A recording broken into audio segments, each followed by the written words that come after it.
Good morning, everyone, or hello, depending on where you're tuning in.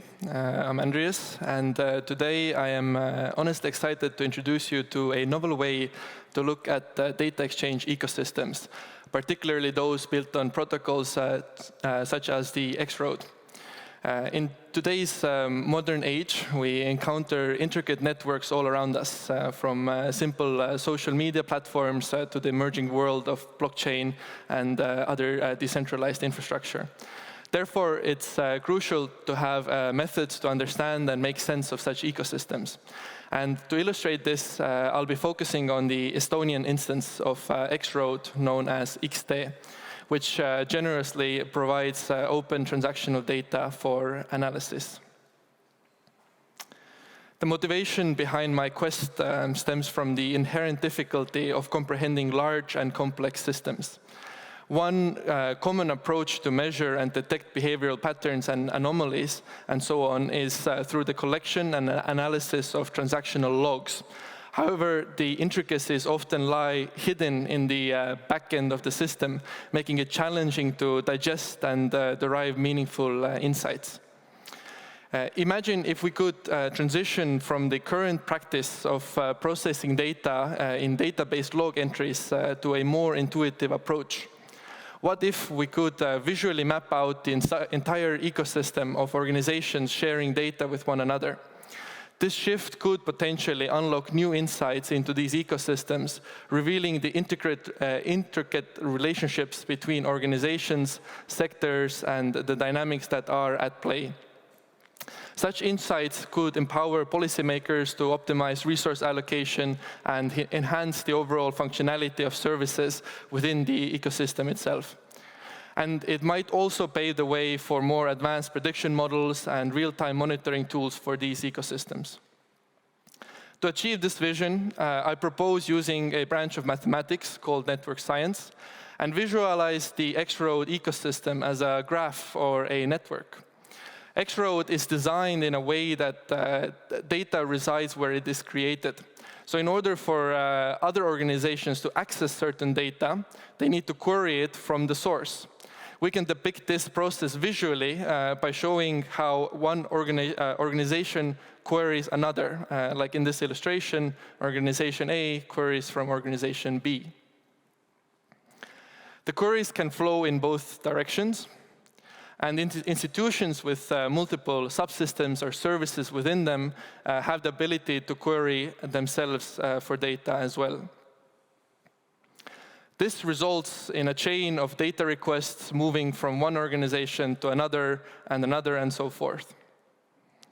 Intuitively, this forms a graph or a network of interconnected organizations exchanging varying amounts of data. We can even represent the strength of these connections by adjusting the link thickness based on the frequency of queries between the organizations. But this here, what you can see, is small scale. It's 3 organizations. The complexity escalates significantly as we scale up from a few organizations to the hundreds or thousands typically found in the X-Road ecosystems. And it's hard to intuitively assess the characteristics of the network. Evaluating such a complex network demands metrics and measures to gain insight. So let's observe 3 important metrics that most real-world networks exhibit. The first metric we consider is sparsity, which basically measures how well connected the organizations are in general within the ecosystem. This metric assesses the actual number of connections compared to the maximum possible connections. And we call a network sparse if the actual number of connections is very significantly lower than the maximum possible amount of connections, as you can see from the most left side illustration. What we see with the Estonian instance of X-Road is that it's really sparse, like we would expect from a real-world network. Our second metric is connectivity, gauging the overall connectedness of the network, as the name might suggest. An interesting characteristic of connectivity is that after a so-called critical point, one central giant component emerges. And in network science, such a state of the network is called supercritical. But if you go too far past the critical point, you end up with a connected network where the giant central component disappears, essentially.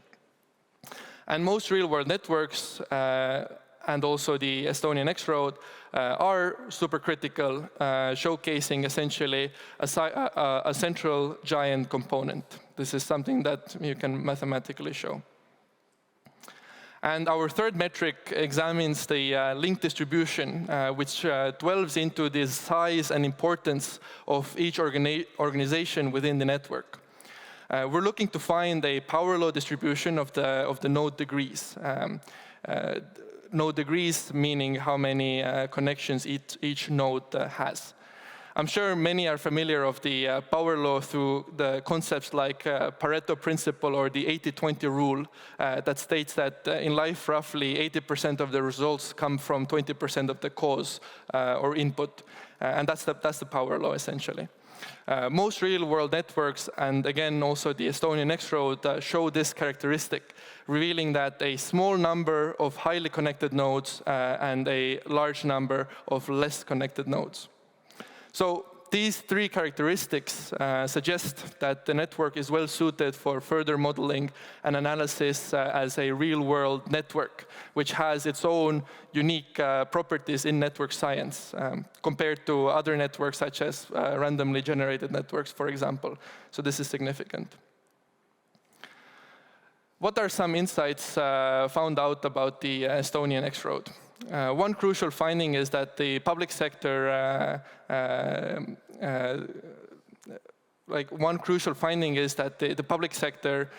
dominates the ecosystem. It forms the backbone, and you can clearly see that from this illustration of the most active members in a given time span. So the public or governmental organizations are denoted in red, compared to NGOs denoted in yellow, and commercial institutions denoted in blue. Furthermore, there's a difference in dominating sectors throughout the day. For example, during nighttime, we generally observe an influx of data queries from government organizations, particularly tax authorities and bankruptcy bailiffs. While daytime sees increased activity in service sectors like healthcare, with the health insurance fund and hospitals among the most active ICSTE members. Thirdly, the network's members could be grouped into communities. And doing so for the most active members yielded some surprisingly accurate results. One optimal community algorithm, for example, grouped the most active members into 5 communities, which were healthcare, IT and infrastructure, social security and taxes, internal affairs and transport, education, defense, and environment. These labels I labeled myself based on the organizations, but they are surprisingly uniform, with the exception of perhaps the last community that is the most vague. In general, the community detection result was quite surprising, as I said, because the algorithm managed to fairly accurately group organizations into similar industries or sectors without having any contextual information of the queries being sent. So this means this was all based on just general interactions between organizations. This is how far I reached in the scope of my university work. But this is barely scratching the surface of this potential. These foundational insights that I presented here today give an opportunity for deeper exploration by firstly exploring how the dynamics between the communities or sectors change over time. This is something that I very vaguely dabbled in comparing daytime and nighttime, but this could be analyzed in more detail. Secondly, incorporate the contextual information of the data queries. I simply counted one request as one interaction, but every request varies in size and hence also in contents. And thirdly, my analysis used only the Estonian instance of X-Road, as for this open data was available. It would be very curious to see to what extent my findings are also applicable to other networks in different jurisdictions. In conclusion, today I've demonstrated how network science can offer a unique framework to comprehend complex data infrastructures. We're able to define the characteristics of a network and show that X-Road, at least the Estonian instance of it, XT, can be modeled as a real-world network. We're able to detect similar organizations and industries, and it has further potential to quantify dynamics between organizations. This, in turn, could help optimize resource allocation and improve the overall functioning of services inside the ecosystem. And I'm hoping this could also pave the way for more advanced prediction models and real-time monitoring tools. My full paper is available in the X-Road library for any curious minds. And I encourage everyone to embrace the network science way of thinking about data exchange ecosystems and to experiment further to uncover fresh insights from networks such as X-Road. Thank you.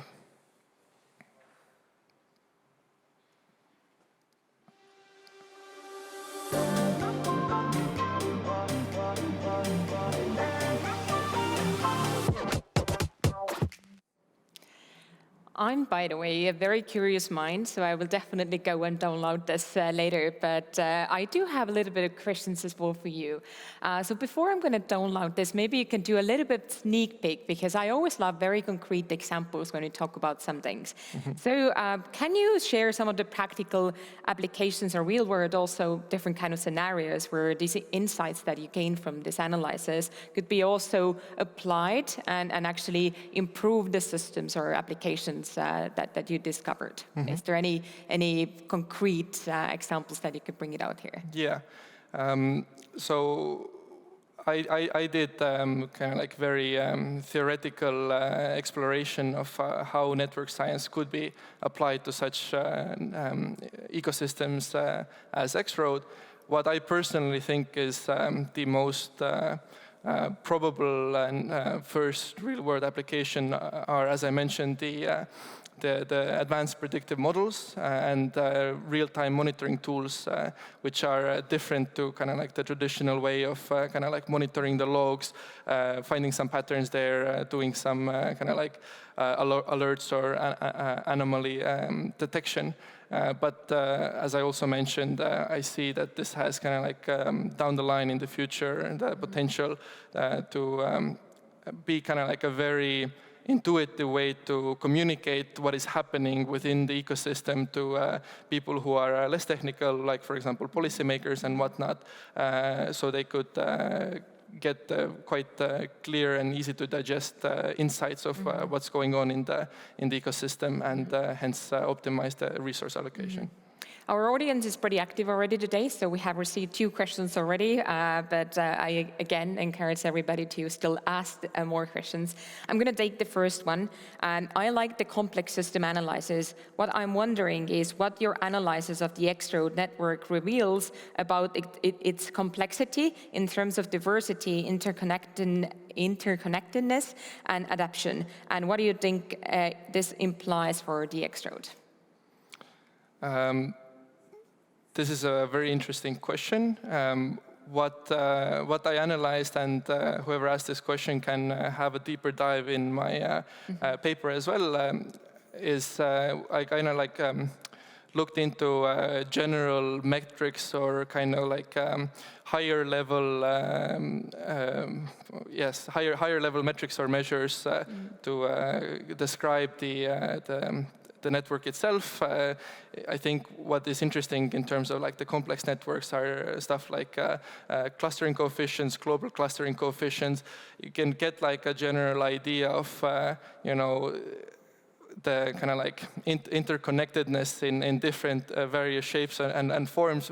I mean, I'm just a bit worried that like do not go into too much detail, because like in network science there are like 100 different metrics to kind of like describe connectedness or groups or communities or whatnot. And I went through like I think like maybe 7 to 10 different metrics that kind of like gave an idea of like, you know, stuff like I described, like the appearance of a central giant component and different measures of sparsity and whatnot. All right, I will take the next one as well here. I really like that question as well. Your research focus on the Estonian instance of X-Road due to the availability of open data, which we have here. Do you believe that the insights and characteristics you identified in this specific ecosystem would hold true for the other X-Road networks in different kind of justice systems? Or are there unique factors in each context that might lead to a different network characteristics? So the simple answer is that I want to hope that it applies, but of course it needs to be validated for different X-Road instances as well, because there are obviously like differences between different countries or jurisdictions or ecosystems. Simple factors such as different data governance regulations, different cultures in different jurisdictions. Each organization might have different roles or priorities. Like, for example, in Estonia, we really saw that our X-Road is very much spearheaded by the public sector, but that might not be the case with other X-Road instances, and I do not know the implications of that. All right. There is one more very short question, but very concrete question. Clarification of terms network science versus data science. Are these the same? So these are not the same. What I would say is similar to network science is graph theory. So network science and graph theory, these are both branches of mathematics. Graph theory exploring more the theoretical aspects of graphs in general, and network science is then like focusing more on the real-world practical applications, whereas data science, it goes more into like statistics and stuff like that. But there's definitely an overlap. All right. There's one longer question that I also want to ask, and it's about the data query dynamics as well. You mentioned that your analysis counted each data request as one interaction without considering their size or context. How might incorporating the contextual information of data queries, such as their content or purposes, enhance the understanding of the dynamics between organizations in the X-Road ecosystem? And also, additional side there, are there any challenges or considerations when incorporating this level of details into the analysis itself?